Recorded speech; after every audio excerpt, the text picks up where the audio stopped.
بسم اللہ الرحمن الرحیم۔ کچھ چیزیں پاکستان میں بڑی عجیب و غریب ہو رہی ہیں۔ 9 مئی 2023 کو محمد عمران خان نیازی کو پیراملٹری فورسز نے اٹھایا ہے اور اس کے یہ تقریباً 3 سے 4 بجے کے قریب اس کو اغوا کیا ہے۔ اغوا اس لیے کہا جائے گا کیونکہ اریسٹ وارنٹ تو دکھایا نہیں تھا،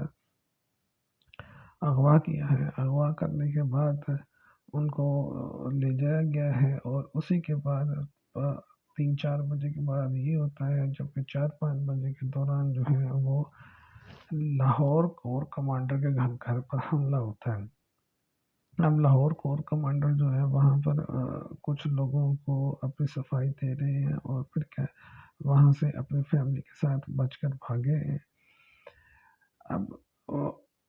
جب کہ وہ پچھلی دیوار کے توڑ کر یا پھلانگ کر جیسے بھی نکلے ہیں، تو اس کے بعد انہوں نے خود ایک انکوائری بنائی ہے کہ جناب کنٹونمنٹ ایریاز پر تک جانے کے لیے پہلے پولیس کی فورس ہوتی ہے، پھر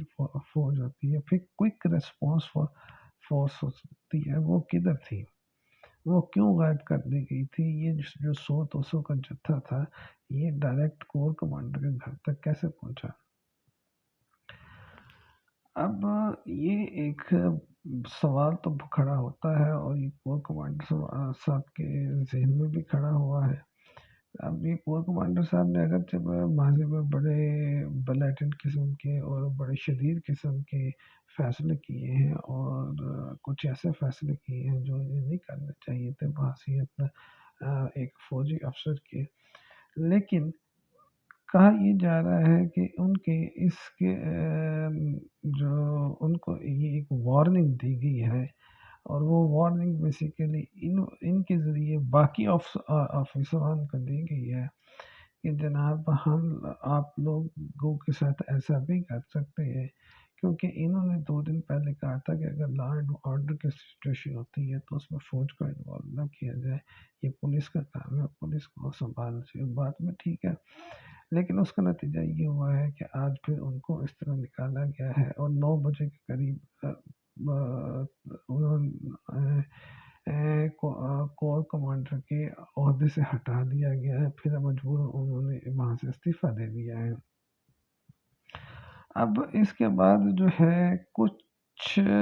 فوج کے اندر اس طرح بھی کیفیت پیدا ہوئی ہے اور جو جوان ہیں اور جو ینگ آفیسرز ہیں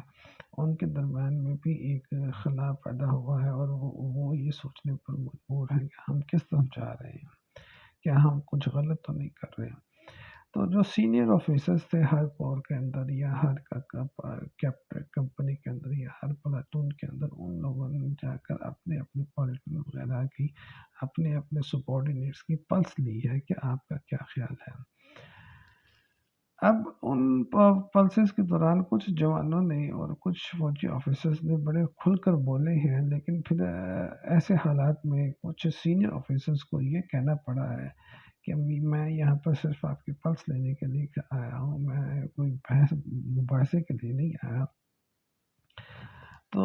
ایسی صورتحال میں وہ اکثر کی جو سوچ ہے وہ یہی ہے کہ جناب فوج نے غلط کیا ہے، ایسا بالکل نہیں ہونا چاہیے تھا، ایسا 1971 میں بھی اتنے حالات برے نہیں ہوئے، 1965 میں بھی اتنے حالات برے نہیں ہوئے، ماشاء اللہ دور حکومت میں بھی اتنے حالات برے نہیں ہوئے، لیکن اس بار حالات اتنے برے جو کر دیے گئے ہیں، تو اس میں جو قصور ہے وہ فوجی قیادت کا ہے، ملٹری اسٹیبلشمنٹ کا ہے، ملٹری لیڈرشپ کا ہے۔ تو بہرحال اس کے ایک طرف تو یہ اندرونی کہانی ہے، دوسری طرف جو ہے وہ ایک بیرونی طور پر بھی اس چیز کو دیکھا جاتا ہے۔ تو اگر بیرونی طور پر دیکھیں تو زلمے خلیل زاد ایک ایسے ڈپلومیٹ ہیں جو کہ افغانستان اور پاکستان کے درمیان کے حوالے سے حالات کا بڑے غور سے جائزہ لے رہے ہیں۔ انہوں نے یہ بات کہی ہے کہ میں بڑا خوش ہوں کہ پازیٹیوٹی جو ہے وہ آہستہ آہستہ پاکستان میں پریویل کر رہی ہے، لیکن انہوں نے ساتھ یہ بھی کہا ہے کہ جنرل عاصم منیر کو for the wider wider benefit of Pakistan resign کر دینا چاہیے، کیونکہ وہ اتنی بڑی ذمہ داری کو سنبھالنے کے لیے ناکافی ہے۔ اب صورتحال یہ ہے کہ آرمی چیف جو ہیں وہ اپنے آپ کے دفاع کے لیے کبھی کسی جگہ پر جا رہے ہیں، کبھی کسی جگہ پر جا رہے ہیں۔ ISPR inter services public relations جو ہے فوج کا جو ادارہ ہے، وہ بھی کچھ پریس ریلیزز جاری کر رہا ہے، لیکن سننے میں یہ آ رہا ہے کہ جو آرمی چیف کی قائم و دائم ہونے کا انکشاف ہے وہ صرف اور صرف ISPR کی پریس ریلیزز تک ہے۔ فوج کے اندر کے لوگ جو ہیں وہ آرمی چیف عاصم منیر کے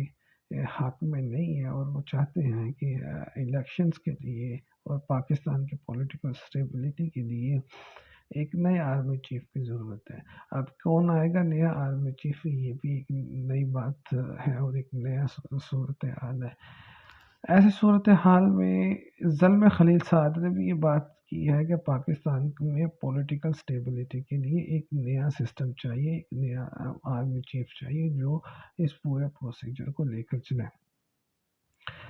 اب فی الحال لگتا تو ایسا نہیں ہے کہ army chief general Asim Munir صاحب استعفیٰ دیں گے، لیکن مختلف جگہوں سے یہ خبریں آ رہی ہیں کہ وہ اپنی ریپوٹیشن جو ہے وہ کھو چکے ہیں، اور اس کے بعد ان کا وہاں پر رہنا ممکن نہیں ہے۔ ان کو اب ریپلیس کون کرے گا، یہ ایک نیا سوال بنتا ہے۔ شاید جنرل شمشاد اختر کہہ رہے ہیں، شمشاد اختر ہیں یا شمشاد مرزا ہیں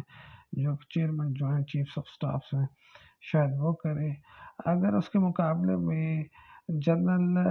ندیم انجم وہ ہیں تو شاید وہ کریں، لیکن جنرل ندیم انجم جو ہیں وہ اس وجہ سے ڈرے ہوئے ہیں کہ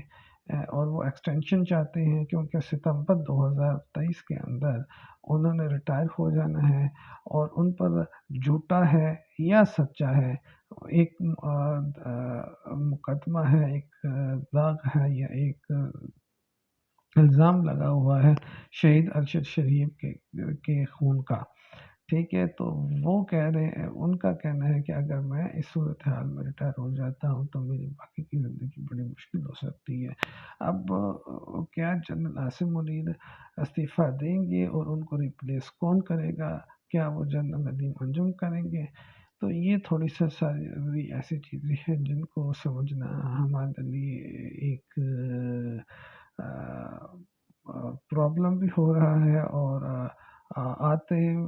دنوں کے ساتھ ساتھ نئی سے نئی ڈیولپمنٹس بھی ہوتی جا رہی ہیں، تاثرات بھی چینج ہوتے جا رہے ہیں، ملکی حالات بھی چینج ہوتے جا رہے ہیں۔ سب سے بڑھ کر جو ہم دیکھتے ہیں کہ پاکستان کے جو جرنلسٹ ہیں ان کو گرفتار کیا جا رہا ہے۔ عدالت نے جب یہ استفسار کیا کہ اور یہ حکم دیا کہ جنرل عمران کے صحافی عمران ریاض خان کو حاضر کیا جائے، تو اس کی جگہ آفتاب اقبال صاحب کو حاضر کر دیا گیا۔ آفتاب اقبال صاحب کو عدالت نے دیکھتے ہی باعزت بری کر دیا، اب ضمانت دی بری کیا ہے یا شاید ضمانت دی ہے۔ اب دوسری طرف یہ ہے کہ عمران ریاض خان صاحب کہاں پر ہیں؟ عمران ریاض خان صاحب ان کے بارے میں کہا یہ جا رہا ہے کہ وہ کسی ایجنسی کی کسٹڈی میں ہے اور فلاں جگہ پر ہیں، اور ان کو زدوکوب کیا گیا ہے اور وہ انکانشیسنس میں ہے، یعنی ان کو اس حد تک زدوکوب کیا گیا ہے۔ عدالت میں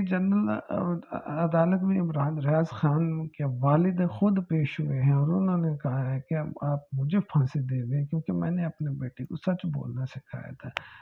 ایسے حالات میں ہماری فوجی قیادت کو سوچنا چاہیے کہ یہ آپ اپنے لوگوں کو اپنے خلاف کر رہے ہیں۔ ایسا کرنے سے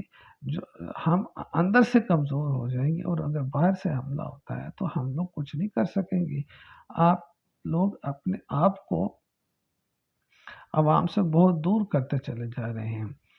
اور ایسی ہی صورتحال زلمے خلیل زاد نے بھی بیان کی ہے کہ پاکستان میں بھی ایک نیا الیکشن سسٹم آنا چاہیے، ایک نئے الیکشنز ہونے چاہیے، اور اس کے بعد یہی صورتحال جو ہے وہ برطانیہ میں اٹھائی گئی ہے۔ برطانیہ کے ہاؤس آف کامنز کے اندر یہ بات اٹھائی گئی ہے کہ پاکستان میں یہ جو کچھ ہو رہا ہے یہ نہیں ہونا چاہیے، یہ ڈیموکریٹک کنٹریز کے اندر نہیں ہوتا، تو یہ کیوں ہوتا ہے، یہ نہیں ہونا چاہیے۔ لیکن وہاں کے وزیر اعظم رشید سونک نے یہ کہا ہے کہ ہاں یہ پاکستان کا انٹرنل معاملہ ہے، ہم اس کو دیکھ رہے ہیں۔ اب یہ بڑی عجیب بات ہے کہ یوکرین کے معاملے میں تو ہر کوئی آ کر اپنی ٹانگ اڑاتا ہے، لیکن پاکستان کے معاملے میں کوئی بولنے کے لیے بھی تیار نہیں ہے۔ ایک طرف ہمارے پاس ایک بڑی طاقت برطانیہ ہے، برطانیہ نے اس طرح کا جواب دیا، دوسری طرف اسی طرح کا جو بات ہے وہ وائٹ ہاؤس میں ہوئی ہے، تو وائٹ ہاؤس میں بھی اس کو کہا گیا ہے کہ ہاں یہ پاکستان کا انٹرنل معاملہ ہے، کچھ اس طرح کی بات کی گئی ہے۔ تو وہاں پر جو آ، آ، امریکہ کو جو اپنا میڈیا ہے اس نے سوالات اٹھانے شروع کر دیے ہیں کہ جناب ہم لڑنے کے لیے ہر جگہ پہنچ جاتے ہیں کہ جناب یہاں فریڈم آف ایکسپریشن نہیں ہے، یہاں عورتوں کے حقوق کو حاصل نہیں ہے، عورتوں کو حقوق حاصل نہیں ہے، یہاں پر انسانی حقوق کی خلاف ورزی ہوتی ہے، یہاں پر فلاں نہیں ہے، یہاں پر فلاں نہیں ہے۔ ہم مڈل ایسٹ میں جا کر لڑ رہے ہیں، ہم عراق میں جا کر لڑتے ہیں، ہم افغانستان میں جا کر لڑتے ہیں، لیکن جہاں پر واقعی یہ ہو رہا ہے وہاں پر ہم نے کبھی ایک جملہ بھی نہیں کہا۔ تو ایسی صورتحال میں ایک فوج کے اندر سے پلس جو ہے، فوج کے اندر جو اس طرح بھی کیفیت ہے، دوسری طرف سلم خلیل زاد کا یہ کہنا، اور اس کے بعد باقی جو حالات ہیں بین الاقوامی دنیا کے وہ کچھ اور طرف اشارہ کر رہے ہیں۔ شاید آنے والے دنوں میں کچھ مزید تبدیلیاں ہوں گی پوسٹوں کے حوالے سے۔ جنرل ندیم انجم جو ہیں وہ اگست میں ریٹائر ہونا چاہتے ہیں، لیکن وہ اپنے لیے ایکسٹینشن چاہتے ہیں، اور تاکہ ان کے اوپر جو لگا ہوا داغ ہے وہ آ، لگا ہوا داغ تو ضرور ہے، اب وہ پتہ نہیں سچا ہے یا جھوٹا ہے کہ جناب انہوں نے ارشد شریف شہید کو فائر کر کے شہید کیا تھا یا کروایا تھا، یہ ان پر ہے سائی۔ اب جھوٹا ہے سچا ہے وہ انکوائری کے بعد پتہ چلے گا۔ جنرل عاصم منیر کے بارے میں فوج کے اندر ایک عجیب سی کیفیت پیدا ہو چکی ہے، کیونکہ جب یہ معاملہ ہو رہا تھا کہ عمران خان صاحب کو اٹھانا ہے تو اس وقت فوج کا ایک بڑا طبقہ کہہ رہا تھا کہ ایسا نہ کریں، اس سے بڑا سخت ریئیکشن آئے گا، عوام جو ہے وہ فوج کے خلاف ہو جائے گی۔ لیکن اس بات پر غور نہیں کیا گیا اور ہوا وہی جس کا ڈر تھا۔ اب وہ لوگ جو ہیں وہ حاوی آ چکے ہیں، اور ایسی صورتحال میں عاصم منیر صاحب کے لیے ایک ناگوار سے صورتحال پیدا ہو چکی ہے۔ بہرحال آگے کیا ہوتا ہے یہ آنے والا وقت بتائے گا، لیکن صورتحال یہ ہے کہ بہت سارے صحافیوں کو آہستہ آہستہ گرفتار کیا جا رہا ہے، یہاں تک کہ اوریہ مقبول جان جیسے بندے کو بھی اس وقت لاپتہ کر دیا گیا ہے۔ اب وہ اس وقت کہاں پر ہیں؟ عمران ریاض خان کے بارے میں تو کہا جا رہا ہے کہ وہ انٹیلیجنس کے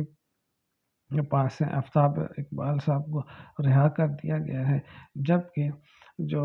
اوریہ مقبول جان ہیں ان کے بارے میں ابھی تک کچھ پتہ نہیں ہے کہ وہ کہاں پر ہیں۔